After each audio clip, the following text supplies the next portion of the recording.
So I'm in the middle of building a big executive desk right now, and one of the features I'm super excited about is wireless charging. I was absolutely thrilled when I finally got a phone that could charge wirelessly, and I want that feature included in the desktop. You could actually drill a hole and drop in, I've seen a few of these that just drop into like a grommet hole, and that is almost flush, but it's still very obvious that there's a charger there.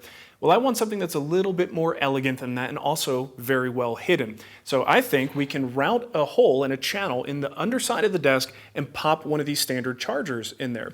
It'll look beautiful because you can't see it from the top surface, totally invisible, but we also have the advantage of being able to swap this guy out because guess what? This stuff is fairly new technology. It's going to change. The range will get better, the strength and power will get better. So I can swap this out and not have any permanent changes to the top side of the desk. But the big question is, how much material can be above this charger, spacing the phone further away, and have it still actually charge the phone? So this charger is a pretty decent one. It's rated at 10 watts, which is actually more power than my phone can make use of. This iPhone is only 7.5 watts.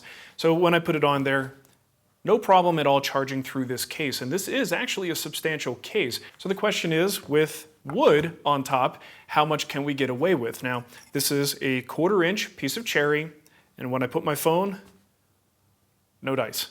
So let's size that down to 3/16. See how we did? Okay, no good. And this is 1/8. This is about as thin as I would recommend going because anything thinner than this just becomes fragile for the desktop. Still no good.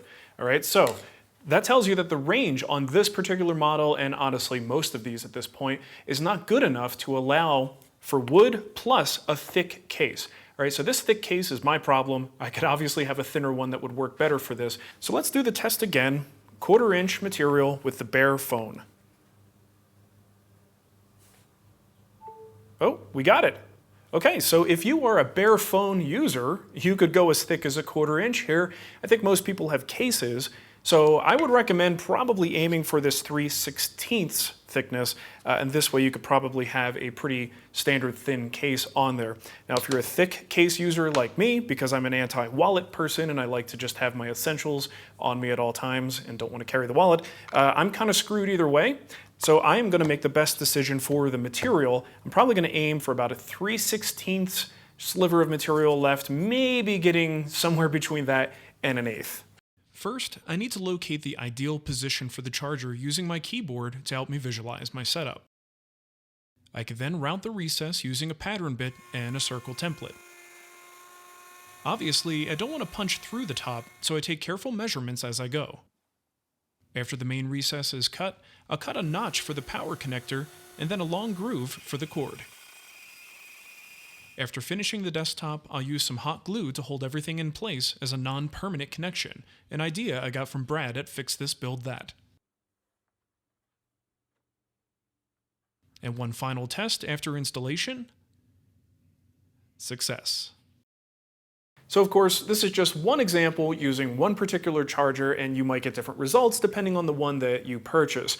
Right? Just make sure that when you install this in a piece of furniture that you leave the option for upgrades in the future, because this is not if it changes, it's a technology that will change very quickly. All right? So we want to be able to swap it out and not do any damage to our desk in the future. All right, thanks for watching, everybody. Happy charging.